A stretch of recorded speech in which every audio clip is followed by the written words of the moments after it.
Welcome back everyone, Nash here. You may remember the other week that GearBest were kind enough to send us a couple of knives in to play with.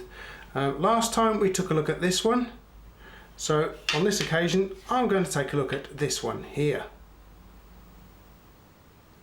This is what FURA are calling the folding knife. That's just what they call it, the folding knife. Tell you what we better do, let's take a closer look at it, shall we guys? And we'll start at the tip as we do every time. This one has a swedge going on here. It's the same on the other side too. We have stonewash finish to it. This here is more or less a flat grind. And you can see some grind lines in it too, which is nice. There's also some grind lines in the swedge. I quite like the look of that. It's very nice. We have a large opening hole here. Look how thick the blade is.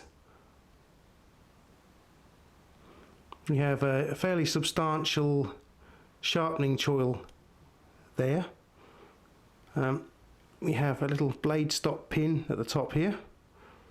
We have torque screw construction. The blade material is S35VN. There's the little detent hole, the detent pin in this bar here. And looking at it, you can actually see, well, it certainly looks to me like it's been EDM cut. You can see all the little. Can I get this so you can see it properly? I'll get the macro lens on. And there we go, you can see quite clearly there where it's been cut out by EDM machining process. I think it's electro discharge machining, I think. But you can see the little marks it leaves behind, the little wire leaves behind. And it's just got two holes machined at this end for where the process starts and finishes. And here's a quick close-up of the, looks like that's been lasered in there as well, doesn't it? Okay, so let us return to the handle here, the titanium handle. And you can see it's got, that's SP, Serge Panchenko. So this is obviously a clone of one of his knives. And what I'll do is, as it's a clone of one of his knives, I will put to you a link to the Serge Panchenko's website in the descriptive text below. What have we got here? So it's open pillar construction, very nice pillars too. Now I don't think this one runs on ball bearings like the other one we looked at last week. We've got the other side, not a lot really. I do like the, I like to see a stonewash finish on a blade. We'll take a look at the dimensions and then move on to the weight of this little fellow, shall we? I measured it. Blade length is 52 mil overall, 52 millimeters overall length. The cutting edge I measured at 43.9 millimeters. The blade width is actually 3 millimeters wide, thick. It's a real thick blade for the size of it. The closed length is 72.4 mil. The depth to here, just across this bit here, I made 18.2, and it is 9.8 millimeters wide. Starting in ounces then, 1 3/8 of an ounce. Oh, try again. 40 grams. So as you can see, it's a very small knife. Fits in your hand quite nicely. It will be very easy to carry. There is no pocket clip, nor is there any hole to pass a lanyard through. Let's have a look. Opens nice and easily. Clicks positively into position there. I thought, to be honest with you, that this mechanism here was supposed to be like a slip joint, but this one doesn't want to play ball at all. I have my little small, what do you call these things now, dog tag knife. This has got the same mechanism on it. Look, as you can see, they're exactly the same style of mechanism. Oops, I'll drop that. There we go. Exactly the same style of mechanism on the back of it. And this one, you open it, clicks into position, give it a shove, and it closes. Every time. This one, for whatever reason, doesn't want to do that. It's very, it's just got the ball in the detent really well. And in fact, you can see it bending the little arm, look. See it bending the little arm up? So what I've had to do to close it is just push the little arm through and then fold the blade. So it's sort of, I thought, as I say, like a slip joint. This is more a locking blade.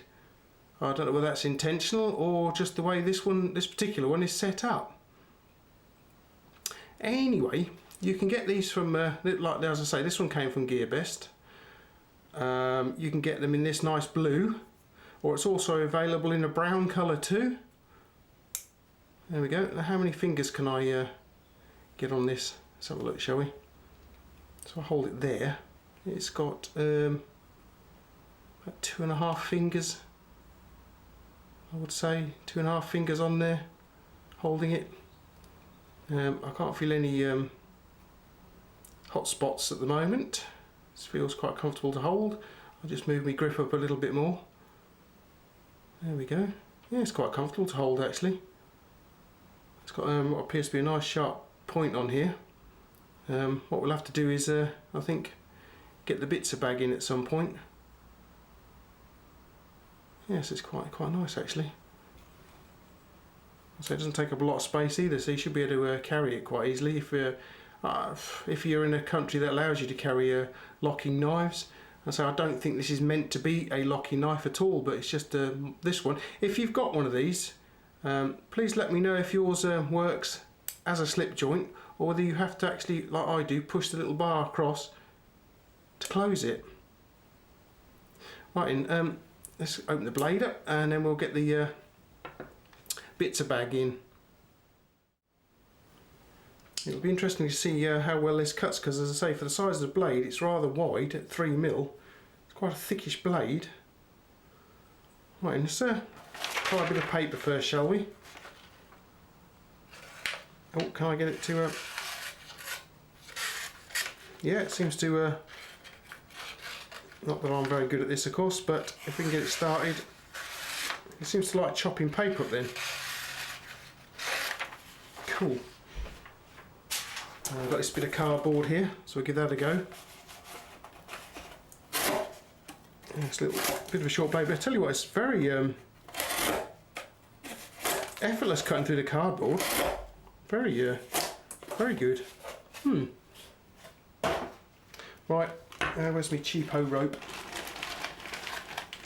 Here it is. It's getting a bit tangled up, is this lot. Right, so we'll get a few strands going, shall we? That lot. That should be alright, shouldn't it? Just looking out for cuts on my fingers. I thought I'd cut myself, but I haven't. Right, keep it out of the sharpening choil and see what happens. Oh yeah, there we are. It did do it. Good. What else have we got in here?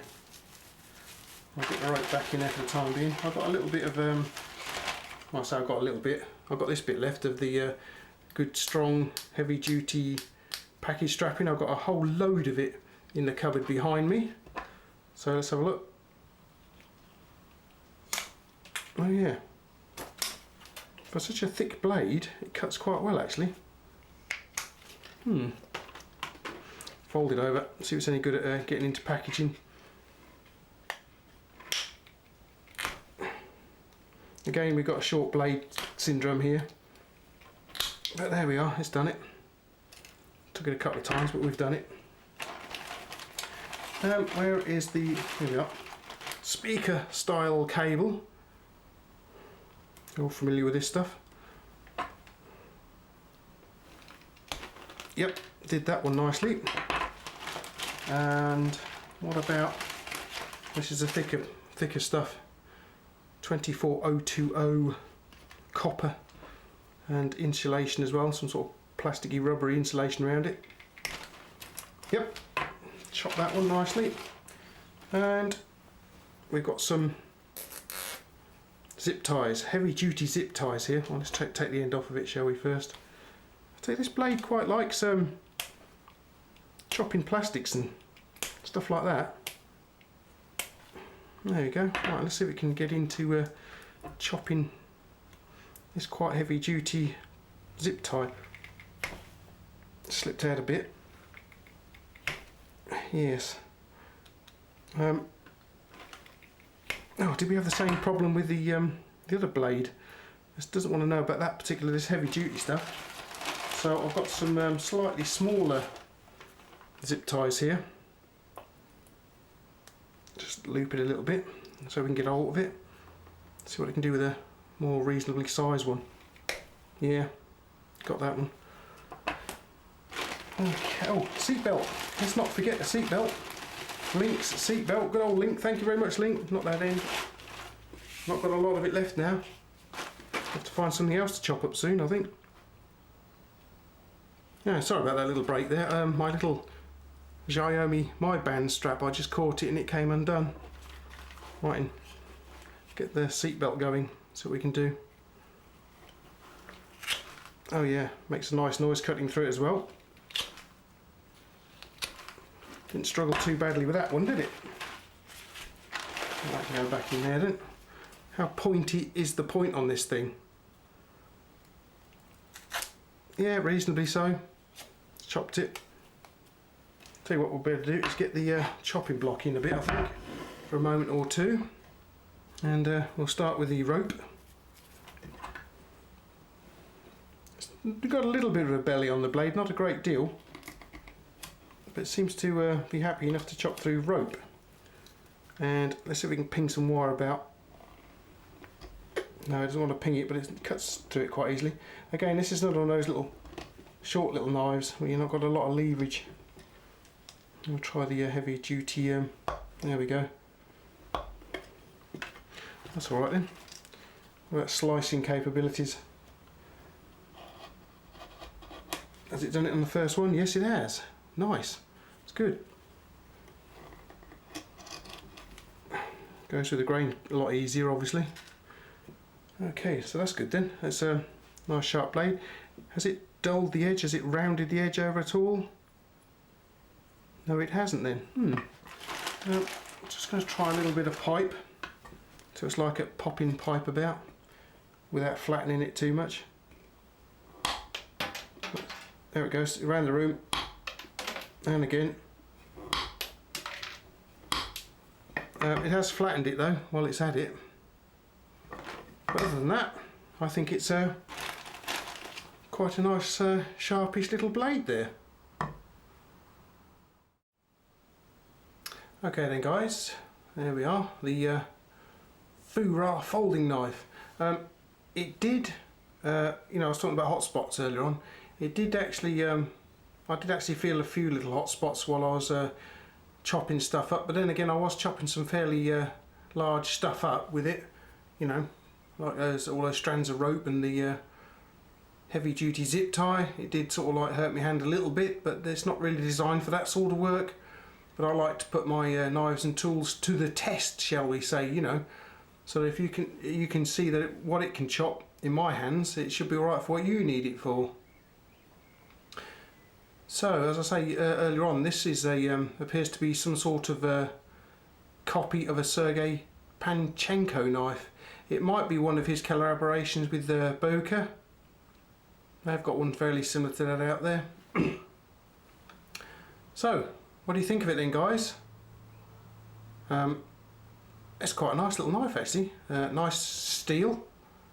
And I've had a few remarks and comments saying that can it really be that stainless for the price they're charging for it? Well, to be honest, I mean, I've got no way of testing this. I don't know how, I can't test it. I'm no metallurgist, I haven't got no means to do it. But one thing I was thinking, guys, is you'd be getting this directly from China, and you're cutting out the middleman in your country. So obviously your middleman's going to add his cut to it, and if it's got this marked on the blade, the chances are he will, you know, upscale the markup a bit, shall we say. So it might, from China, well, what was this, about 16-17 pounds for me if I was to buy it. As I say, don't forget this was sent to me by GearBest for review, but if I was to purchase it, I think it would cost me somewhere in the region about 16-17 pounds, something like that. I'd have to have a look. If you follow the link below, you'll see how much it costs in your country. As I say, if you was to get it via a dealer, distribute it in your own country, they will add their markup to it. So they might add a little bit more, so you're probably talking about twice the price for it, if not a bit more, because of the materials it's made from.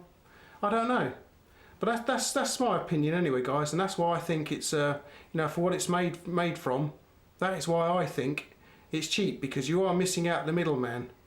GearBest get it direct from the manufacturer, and then they add their little bit to it, but it's not going to be as much as somebody shipping it halfway around the world. Now then, FURA have got quite a few other interesting knives, including this very nice cleaver style knife here. What else they got? They got some coin claws. I've got another version of the cleaver. This one's got a ventilated handle on it by the looks of it, and another knife here. We've got these two. We've tried these two. So if you're interested in any of these knives and you would like me to review them, please let me know in the comments below, and I will have a bit of a word with GearBest and see if they'll send them out to me, because they might send them out to me so we can have a look at them, guys. So please let me know if you're interested in any of these knives here. Right, I think we better thank GearBest once again for sending this knife out to us, so we can have a look at it and have a play with it, see what you guys think.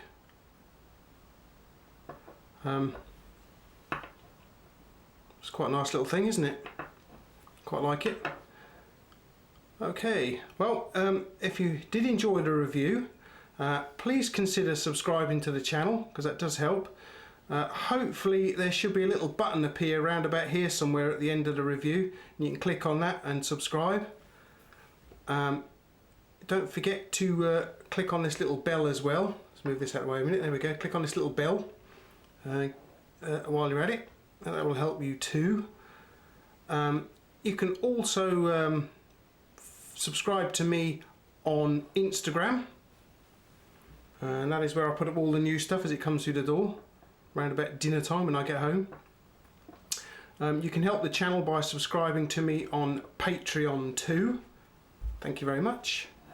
There's also down below in the descriptive text you will find a link to this knife in both the colours it comes in, and you will also see down there a special GearBest link. That is my special GearBest link. If you use that link and purchase anything you want from GearBest, I will get a small commission from that, as I do if you purchase one of these knives.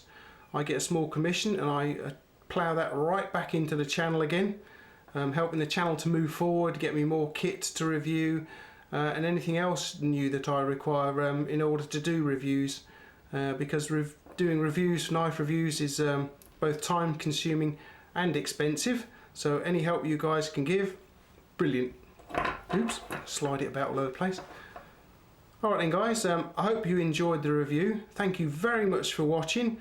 I'm glad you could pop round here again today to take a look at this nice little knife here, supplied by GearBest. So, if you did enjoy it, please let me know. Okay then, thanks guys, and I'll catch you here again soon. Laters!